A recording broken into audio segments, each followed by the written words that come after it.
Israel की स्तुति में आप विराजमान है प्रभु। आप हमारी स्तुति में विराजमान होइए पिता। हमारी स्तुति को ग्रहण कीजिए मेरे परमेश्वर। पवित्र आत्मा में से प्रत्येक को छू लीजिए प्रभु जी। सारे विचार, सारे बातें, सारे पिछले बातें प्रभु, सब चीज़ों को यीशु के नाम से कैद करते, जो हमें डिस्टर्ब करते, सारे डिस्टर्बेंस की आत्मा को कैद करते इस एरिया से परमेश्वर, इस अड़ोसी पड़ोसी से, हमारी घर में से, हमारी माइंड से, विचारों से कैद करते प्रभु।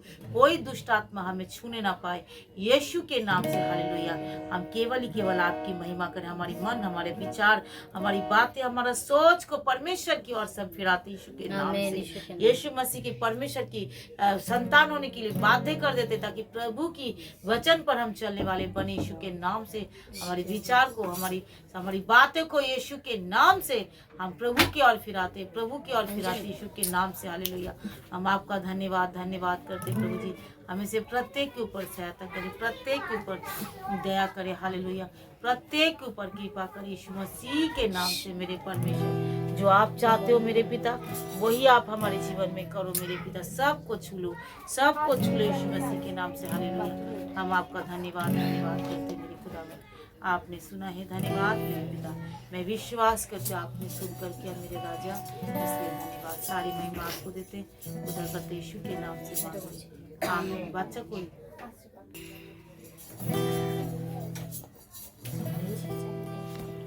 Thank you Lord, thank you Jesus, thank you प्रभु। ये गाना बस गाना ना रहे परमेश्वर पिता, ये परमेश्वर एक आराधना हो जाए प्रभु, ताकि जो हम गाना गाए परमेश्वर पिता वो एक प्रार्थना के समान होने पाए प्रभु, ताकि ये प्रार्थना परमेश्वर प्रभु आपके चरणों में हम रखते हैं परमेश्वर पिता, ताकि हम सब कोई पवित्र होने पाए। पवित्र आत्मा आइए, पवित्र आत्मा छोटे से लेके बड़े तक सबको छू लीजिए प्रभु। ये गाना के द्वारा सबके हृदय को छेद कीजिए परमेश्वर पिता, और सबको पवित्र कर दीजिए आपके समान पिता परमेश्वर। हम आपका धन्यवाद करते हैं।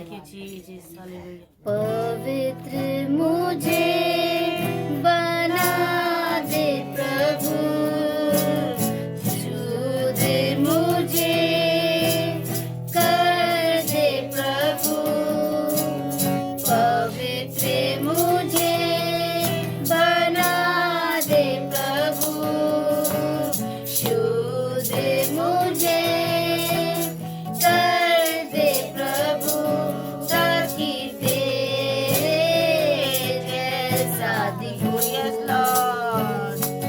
ताकि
बड़ा महत्व है।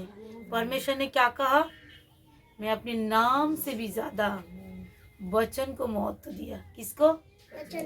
परमेश्वर का नाम कितना बड़ा है? बहुत बड़ा है ना। पूरी सृष्टि का मालिक है तो उसका नाम कितना बड़ा है। उन्होंने कहा मैं अपने नाम से भी ज्यादा वचन को महत्व दिया। মানে আমি নিজের নামকে এত বড় বানাইনি যে তুমি वचन के बड़ বানিয়েছি। তার माने वचन में जो बोल दिया है वो होगा ही। आमीन। वचन में जो बोल दिया है वो होगा ही। मतलब कितना बड़ा प्रतिज्ञा उन्होंने हमारे साथ किया, কত বড় প্রতিজ্ঞা উনি আমাদের সাথে করেছে। हालेलुया। प्रभु सत्य আমাদের जीवन में वचन से बात करे, सबसे बात करे कि हमारा जीवन वचन के जरिए तैयार हो। यीशु मसीह मालूम है कैसे आया? वचन के जरिए आया, क्योंकि वचन में प्रोफेसी हुआ था। प्रभु का आना पड़ा, भविष्यवाणी हुआ था। वचन में भविष्यवाणी হয়েছিল जो एक पुत्र जनेगी, उसका नाम इम्मानुएल होगा। क्या होगा? तो इम्मानुएल हुआ मतलब परमेश्वर हमारा साथ है। মানে একজন পুত্র জন্ম দেবে, তার নাম ইম্মানুয়েল। परमेश्वर प्रभु যিশু আমাদের সাথে। তো প্রভু যিশু আমাদের সাথে আছে তো। হালেলুয়া। তো ওই জন্য যখন ভবিষ্যবাণী হয়েছিল সেই ভবিষ্যবাণী पूरा भी হয়েছিল। तो সেই ভবিষ্যবাণী पूरा की করে হয়েছিল? यीशु मसीह जब इस धरती पे आया तो भविष्यवाणी पूरा हो गया। हालेलुया। आज हम वचन से देखेंगे प्रेरितों की काम 26 प्रेरितों की काम 26 अध्याय 12 पद से हम थोड़ा सा देखेंगे। हृदय परिवर्तन। क्या परिवर्तन? हृदय परिवर्तन बहुत ज्यादा जरूरी है, क्योंकि अगर मनुष्य का हृदय परिवर्तन ना हुआ वो परमेश्वर की राज्य को कभी देख ही नहीं पाएंगे। क्योंकि इधर ध्यान दो, कोई किसी को देखकर ऐसा ना करे, क्योंकि वचन जब हमारे जीवन में बोया जाता है तो उस वचन के जरिए अगर हम उठकर वैसे ही चले जाए, जो काम हम कर रहे थे अगर उसके ऐसे ही करते रहे तो परमेश्वर का वचन हमारे लिए कोई लाभ नहीं। लेकिन उस वचन को सुनकर अगर हमारी हृदय को परिवर्तन होता है तो परमेश्वर की महिमा होता है। क्योंकि जिस मकसद में यीशु मसीह আমাদের জন্য পৃথিবীতে এসেছেন ওই মকসদ পুরা হয়।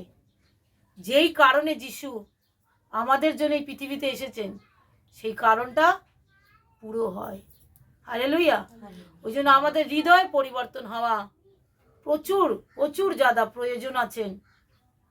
প্রভুর প্রিয়জনেরা, যদি আমরা এসে সব সময় ये बड़ो गंभीर वचन, ये बड़ो गंभीर बातें हैं, अगर हमारा हृदय परिवर्तन नहीं हुआ तो सचमुच हम परमेश्वर की राज्य को नहीं देख सकते। हालेलुया। यहाँ पे पौलुस जो एक व्यक्ति था, साधु पौल एक व्यक्ति छिलो जो कलीसिया को सताता था। क्या था? कलीसिया को बहुत ज्यादा सताता था।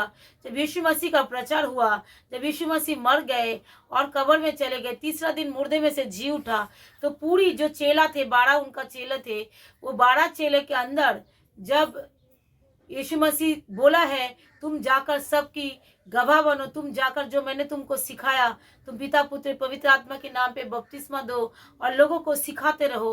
तो 12 चेला जब सिखाते चले गए तो ये लोग कलीसिया बनते जा रहे थे। तो इस समय पौलुस जो है बहुत ज्यादा कलीसिया को सताना शुरू किया, क्योंकि वो एक यहूदी था। क्या था? यहूदी। और यहूदी इतना कट्टर होते थे जो वो परमेश्वर को यहोवा को छोड़कर और किसी चीज को नहीं मानते थे। समझ गए? वो यहोवा को ही मानते थे। तो इसके कारण से वो क्या कर रहे थे, जो यीशु मसीह को मानना नहीं चाह रहे थे, जो वो भविष्यवाणी भी पूरा हो गया। कौन सा भविष्यवाणी? जो तू एक पुत्र जनेगी उसका नाम यीशु रखना। हालेलुया। तो वो भविष्यवाणी को पूरा वो समझ में नहीं आ रहा था किसी को, लेकिन वो लोग थे, वो लोग परमेश्वर का वचन को पढ़ने वाला, वचन पर चलने वाला लोग थे। समय को दशमांश देना, आराधनालय में जाना, प्रचार करना, सबको सिखाना, सब कुछ करते थे। लेकिन नया नियम जो शुरू हो गया था নতুন নিয়ম যে এসে গেছে, অনুগ্রহে যে আমাদের মধ্যে ডেরা চলে এসছে, সেটা পলুসের মাথায় আসেনি। हालेलुया। কেননা তখনও पवित्र आत्मार अनुग्रह पायनी, तो ওই জন্য कलीसिया को बहुत ज्यादा वो सताने शुरू किया। नया नियम आ गया, परमेश्वर के अनुग्रह आ गया, लेकिन इसलिए वो कलीसिया को बहुत ही ज्यादा सताता था, लेकिन उसके जीवन में वो चीजें नहीं आया था और वो इसीलिए कलीसिया को सता रहा था। तो जब कलीसिया को सता रहा था, ऐसे नहीं सता रहा था, बहुत मारता था, बंदी गृह में डाल देता था, मार तो पीट तो এবং মেরেও ফেলতো, এমন কি জেলের মধ্যেও তাদেরকে ঢেলে দিত। এরকম অত্যাচার করতো कलीसियार উপরে। हालेलुया। इसलिए जब भी हम प्रार्थना करते, इसलिए क्योंकि पहले सेंट पॉल के नाम क्या था, की चिलो शाऊल। आमेन। सेंट पॉल का नाम था पहले शाऊल, बाद में वो साधु क्या हुआ, पौल हुआ। यहाँ पे लिखा है पौलुस, हिंदी में क्या लिखा है, पौलुस। बाद में साधु पौल हुआ, हिंदी में लिखा है पौलुस हुआ। हालेलुया। पहले उसका नाम था शाऊल, মানে শাউলের আত্মার মধ্যে ছিল, ও कलीसियाকে সাতাচ্ছিল, দুঃখ দিচ্ছিল, परेशान করছিল, কোথাও যেতে দিচ্ছিল না कलीसियाকে। आमीन। लेकिन परमेश्वर ने भी छोड़ने वाला नहीं है। बोले एक दूसरे को, बोलो प्रभु भी छोड़ने वाला नहीं है। प्रभु भी पूरा पूरा प्रयास करता है एक इंसान को बदलने के लिए। समझ गए?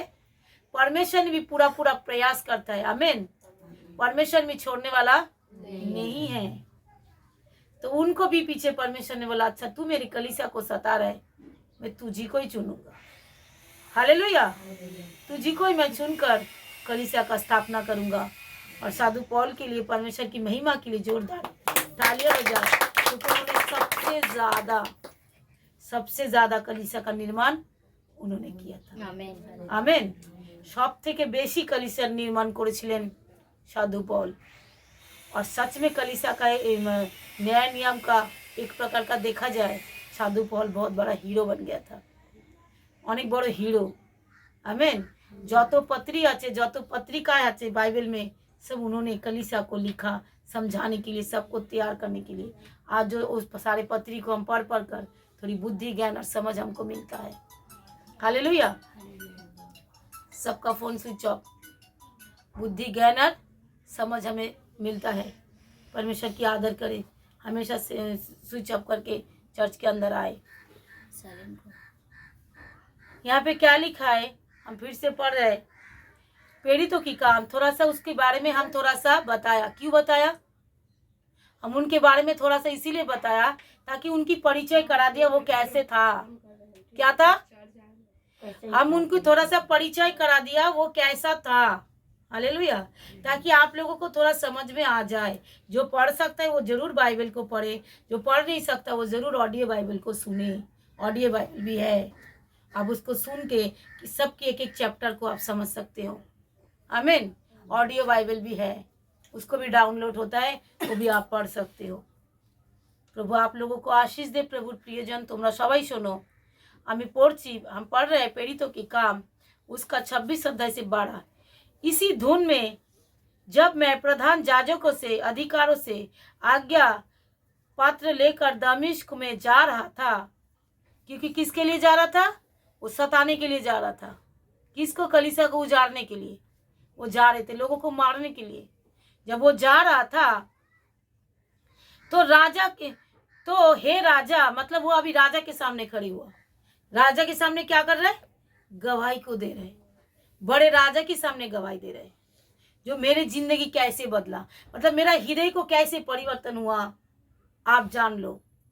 तो इस राजा के सामने, बड़े बड़े लोगों के सामने, कि कली लोगों की भीड़ के सामने वो गवाही देता रहा, चिल्लाता रहा, देखो मेरा जीवन कैसे परिवर्तन हुआ।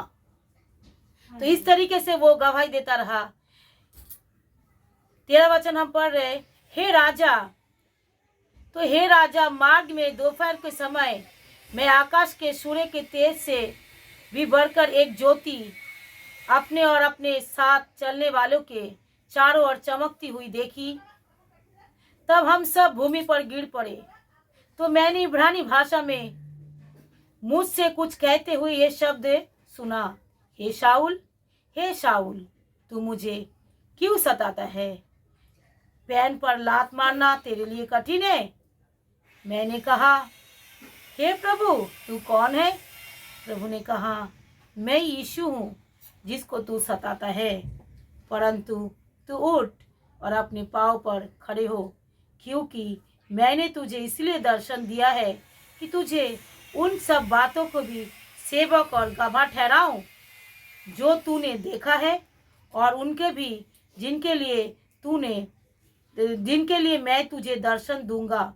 और मैं तुझे, तेरे लोगों को और अन्य जातियों को बचाता रहूंगा, और जिनके पास मैं अब तुझे इसलिए भेजता हूँ कि तू उनकी आंखें खोल कि अंधकार से ज्योति की ओर और शैतान के अधिकार से परमेश्वर की ओर फिरे, कि पापों की क्षमा और उन लोगों के साथ जो मुझ पे विश्वास करने से पवित्र किए गए हैं वो मिरास पाए।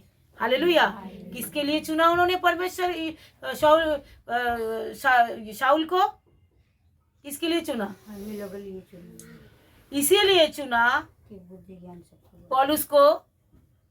और मैं तुझे 17 वचन, और मैं तुझे तेरे लोगों से और अन्य जातियों से बचाता रहूंगा, जिनके पास मैं अब तुझसे इसीलिए भेजता हूँ कि तू उनकी आंखें खोले कि अंधकार से ज्योति की ओर और शैतान के अधिकारों से परमेश्वर की ओर फिरे, कि पापों की क्षमा और इन लोगों के साथ जो मुझ पर विश्वास करने से पवित्र किए गए मिरास पाए। कैसे हम पवित्र किए जाते हैं? जब यीशु मसीह पे हम विश्वास करते हैं। यहाँ पे शाऊल कौन था? पौलुस था। पौलुस कौन था? एक सताने वाला। वो दमिश्क की ओर जा रहा था, तो यीशु मसीह ने उनको क्या करा? उनको दर्शन दिया। ऐसा दर्शन दिया, प्रभु यीशु उनके एमन दर्शन दीचे, हे शाऊल तू मुझे क्यों सताता है? ये प्रभु मैं तुझे कब सताया? ये जान लो, अगर परमेश्वर के किसी लोगों को आप सताओगे तो वो परमेश्वर को सताना होता है। ये बातें भी जान लो। हालेलुया। वो यीशु मसीह को सताना होता है। अगर किसी की बातों में हम दुखी हो जाएंगे तो आप परमेश्वर को दुखी कर रहे हो। कलीसिया को सता रहा था, मतलब वो यीशु मसीह को दुख दे रहा था। वो यीशु को सताया?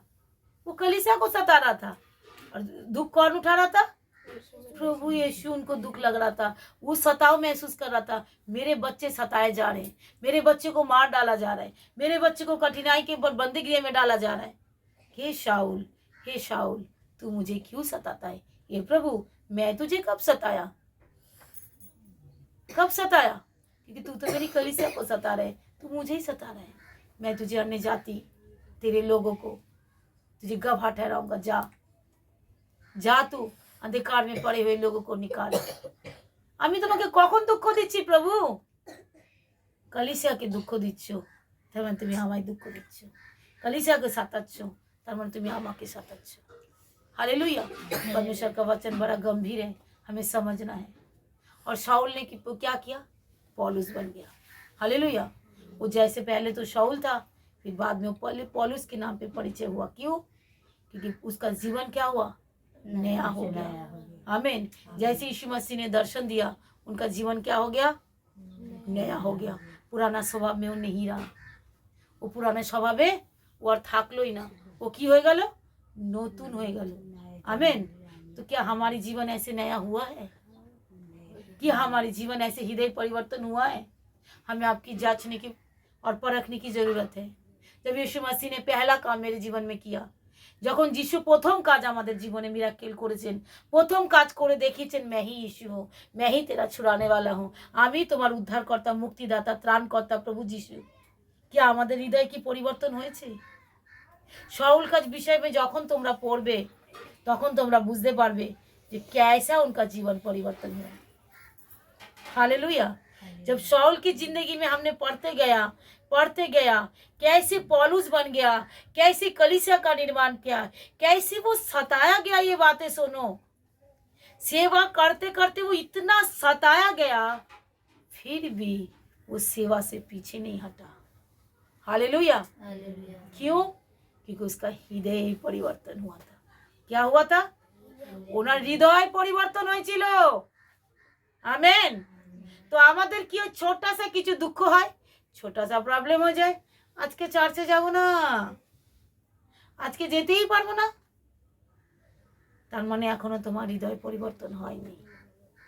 আজকে কি করে যাব, लेटे ढूले ढूले আসছে, মানে प्रभु के लिए अभी तक समर्पण नहीं हो, अभी तक आपका हृदय, हमारा हृदय परिवर्तन नहीं हुआ है। प्रभु के लिए हम अभी तक प्रभु के लिए गवाह नहीं बने हैं। हालेलुया। जैसे साधु पौल, हर जगह जगह में पौलुस गवाह बनते गए, हर जगह जगह में कितने दुख उठाया उन्होंने, फिर भी उन्होंने पीछे नहीं हटा, बोला नहीं, जीना मसीह और मरना लाभ। अगर যদি মরেও যাই তাতেও লাভ, আর যদি বেঁচে থাকি তাতেও লাভ। জিনা মাসি और मरना लाभ। हालेलुया। যদি মরে যাই তাতেও লাভ, আর যদি বেঁচে থাকি তাতেও লাভ। মরে গেলে কোথায় যাব? অনন্ত জীবন, স্বর্গের কাছে। আর বেঁচে থাকলে কি করব? প্রভুর সেবা। हालेलुया। क्योंकि जितना हो सके जल्द से जल्द लोगों को प्रभु की सुसमाचार सुनाओ। क्या? उस मिरास में शामिल करना है। कौन सा मिरास? यीशु मसीह, जो पवित्र किए गए लोगों को, जो यीशु मसीह पे विश्वास करता है, पवित्र किए गए लोगों को उस मिरास में शामिल करना है। आमीन। लेकिन क्या हम सोचते हैं जो जल्द से जल्द हमारे परिवार के बचाई, जल्द से जल्द मेरे प्रियो को बचाए जाए, मेरे हस्बैंड बचाए जाए। मैंने उनको कल बोल के आया, खाली अकेला ही बच जाओगे क्या? पति को बचाना नहीं है, परिवार को बचाना नहीं है। पौलुस को क्या क्या जरूरत था पूरी दुनिया को बचाने के लिए? इतना धुन मच गए, मारा कूटा, उसके ऊपर क्या क्या अत्याचार। हालेलुया। यीशु मसीह को क्यों आने पड़ा इस धरती पे? क्यों? पौलुस ने इस बात को समझ गया था। क्या बोला उनको? हे शाऊल, तू मुझे क्यों सताता है? उस बातों से उसका दिल बदल गया। क्या मैं प्रभु यीशु को सता रहा हूँ? इस जगत का उद्धारकर्ता को, इस मुक्तिदाता को मैं सता रहा हूँ? तो ये कलीसिया को जो मैं उजाड़ रहा था, ये तो मैंने बहुत बड़ा पाप करा था। नहीं नहीं प्रभु, मुझे माफ कर दे, आज के बाद मैं ऐसा नहीं करूँगा। हालेलुया। वो अंधा हो गया था 3 दिन। हाँ, पौलुस अंधा हो गया था। क्यों अंधा हो गया था? ज्योति से। क्योंकि वो इसीलिए अंधा होता, संसार की आंखें से वो फिर से दोबारा कभी नहीं देखा। वो उसका आंखें भी उसकी नया हो गया, उसका देखने का तरीका भी नया हो गया, उसकी नजरिए भी नया हो गया। आमीन। तो हमें परमेश्वर की ओर से इस बातों को देखना है, जो हमें, हमारी आंखें भी नया होना चाहिए, हमारी देखने की नजरिया भी नया होना चाहिए। उस आंखों के अंदर से वो छिलका उतरना चाहिए, जैसे साधु पौल का एक दर्शन से हो गया है। हालेलुया। एक दर्शन से हो गया है, तो हमारी जीवन भी इस तरीके से नया हो जाए, ताकि हम पूरा पूरा यीशु मसीह का, तब हमें पीछे मुड़ने की जरूरत नहीं है। हालेलुया। क्योंकि आंखों का छिलका मतलब संसार का देखना, सताव, सारे दोष लगाना, पाप करना, ये सब चीजें जब उसका छिलका उतर गया, फिर वो कहता है दुनिया का सबसे बड़ा पापी तो मैं ही हूँ। कौन बोला? पौलुस बोला। वो सबसे पहले वो सोचा था मैं बहुत धर्मी, वो सब पाप कर रहे, और बाद में उसने पता है क्या बोला? जब उसकी आंखों से वो छिलका उतरा, जो अंधा हो गया था 3 दिन के बाद, वो जब छिलका उतरा, उसने कहा दुनिया में सबसे बड़ा पापी मैं ही हूँ। हालेलुया। मेरे प्रियो, अगर हमारी आंखों से ऐसे छिलका उतर जाएंगे ना, तो हम सोच सकते जो सबसे बड़ा पापी मैं ही हूँ, मेरे से बड़ा पापी कोई नहीं है। यीशु मसीह मेरे ही लिए इस धरती पे आया, तो हमारी हृदय धन्यवाद से भरा हुआ रहेगा, ना कि दूसरे पे दोष लगाना, उंगली उठाने से। हालेलुया। हमें दूसरे पे उंगली उठाना बंद करना होगा, क्योंकि उस सारे संसार की नजरिए से देखना, हमारी आंखों से वो छिलका उतरना होगा। कैसे होगा मेरे प्रियो? जब प्रभु की उपस्थिति में आप आओगे, जब प्रभु आपसे बात करेगा, तो आपका हृदय परिवर्तन हो जाएगा। आमीन। जब पौलुस को जिंदगी बार पहली बार उसको दर्शन आया, वो पूरी लाइफ एक ही दर्शन के बाद में बार बार, बहुत बार उन्होंने प्रभु की शब्दों को सुना, प्रभु की स्वर्गीय दूतों को देखा, लेकिन एक दर्शन से उसकी जिंदगी बदल गया। तो बार बार दर्शन कैसे आया? बार बार उसके पास स्वर्गीय दूत क्यों आया? क्योंकि सेवा करते करते जो आपको जरूरत है वो तो मिल ही जाएगा। आमीन। वो तो परमेश्वर आपको गाइड कर ही देगा। हालेलुया। हम बहुत सारे परमेश्वर की जन हम सोचते रहते हमारे लिए क्या होगा, हमारे लिए क्या होगा, लेकिन अगर हम सेवा करते करते पवित्र आत्मा चाहिए, स्वर्गीय दूत चाहिए, पैसा चाहिए, जो कुछ चाहिए, जैसे सेंट पॉल साधु पॉल सेवा करते करते उनको जो कुछ आवश्यकता हो रहा था परमेश्वर उसके जिंदगी में दिए जा रहा था। स्वर्गीय दूत भी उसको उठा रहा है, स्वर्गीय दूत भी उसको लेकर खड़ा कर रहा है, सब चीजों को उसकी जंजीरों को तोड़ रहा है, उसको बोल रहा है तू वहां पे जा, तू यहीं पे जा। परमेश्वर की पवित्र आत्मा उसके अंदर रहकर बातें कर रहा है। अगर प्रभु की सेवा में आप लोग डेलिकेट हो, अगर आप परमेश्वर की ओर से मन फिराकर पूरी तरीके से हृदय को परिवर्तन करोगे, तो जो प्रभु के साथ चलते चलते आपको जरूरत होगा, हमको जरूरत होगा, वो परमेश्वर हमें जरूर देगा। आमीन। ये परमेश्वर का काम है, ये किसी हमारा मनुष्य का काम नहीं है, क्योंकि मनुष्य का काम हो तो कब के कब बंद हो जाता। ये तो परमेश्वर का काम है, इसलिए कभी बंद नहीं होगा। ये कलीसिया कभी बंद नहीं होगा, ये यीशु मसीह का राज्य कभी बंद नहीं होगा। कोई इसको बंद नहीं कर सकता, क्योंकि ये कोई मनुष्य का काम नहीं है, ये सर्वशक्तिमान सृष्टिकर्ता परमेश्वर का काम है। पूरी सृष्टि को परमेश्वर बचाना चाहता है, इसलिए जगह जगह में कलीसिया खोला जा रहा है और सच्चे परमेश्वर की सेवकों को चुने जा रहे हैं। सबसे लूचपन जो पाप में गिरे हुए परमेश्वर उसी को चुनकर सेवा करवा रहा है। हालेलुया। परमेश्वर कुछ भी कर सकता है। एक दूसरे को बोलो प्रभु कुछ भी कर सकता है, बोलो परमेश्वर कुछ भी कर सकता है। प्रभु के लिए कोई काम कठिन नहीं है। आमीन। परमेश्वर हृदय को देखता है, परमेश्वर बाहर को नहीं देखता है। मैं इस वचन को पढ़ते पढ़ते एक बार इसी वचन को भी प्रकाशन प्रभु डाल रहे। परमेश्वर का धन्यवाद हो। हालेलुया। पहला शमूएल 16:7। परंतु यहोवा ने शमूएल से कहा, ना तो तू उसके रूप से दृष्टि कर, ना उसकी कद की ऊंचाई पर, क्योंकि मैंने उसे अयोग्य जाना है। क्योंकि यहोवा का देखना मनुष्य का सा नहीं है, परंतु मनुष्य तो बाहर की रूप देखता है, परंतु यहोवा की दृष्टि मन की ओर रहती है। आमीन। आमीन। हालेलुया। मैंने जो बड़े पैसे वाले, बड़े सुंदर, बड़ी ऊंचाई, बड़ी लंबाई, परमेश्वर करे मैं उसको अयोग्य जाना। परमेश्वर तो हृदय के भीतर, मन के भीतर देखता है। हालेलुया। हालेलुया। करे मैं तो उसको अयोग्य जाना है। आमीन। परमेश्वर भीतर को देखता है, और जब भीतर को देखता है, ये देखता है इसके अंदर कौन सी अच्छाइयाँ है, उस चीज़ों को परमेश्वर लेकर उसी को काम पे लगा देता है। हालेलुया। आप गुंडे के पास भी अच्छे दिल होता है, समझ रहे, बड़े बड़े क्रिमिनल के पास भी अच्छे दिल होता है, लेकिन परखने वाला तो परख जाते हैं। कौन परखता है? कह रहे मनुष्य का देखना और मेरे देखने में आसमान और जमीन का अंतर है। हालेलुया। मनुष्य को देखना और परमेश्वर को देखना क्या अंतर है? आसमान और जमीन को अंतर है। इसलिए हम सोचते ना, इसके ऊपर उंगली उठाते, ये तो पापी है, ये तो व्यभिचारी है, ये तो बुरे है। अरे ऐसा नहीं, परमेश्वर कब किसको चुन लेगा पता ही नहीं। तो इसलिए जब प्रभु की उपस्थिति में हम आते हैं, हमारे हृदय को परिवर्तन होना सबसे ज़्यादा ज़रूरी है। अगर हमारा हृदय को नहीं परिवर्तन हुआ तो हम परमेश्वर की गवाह कभी नहीं बन सकते।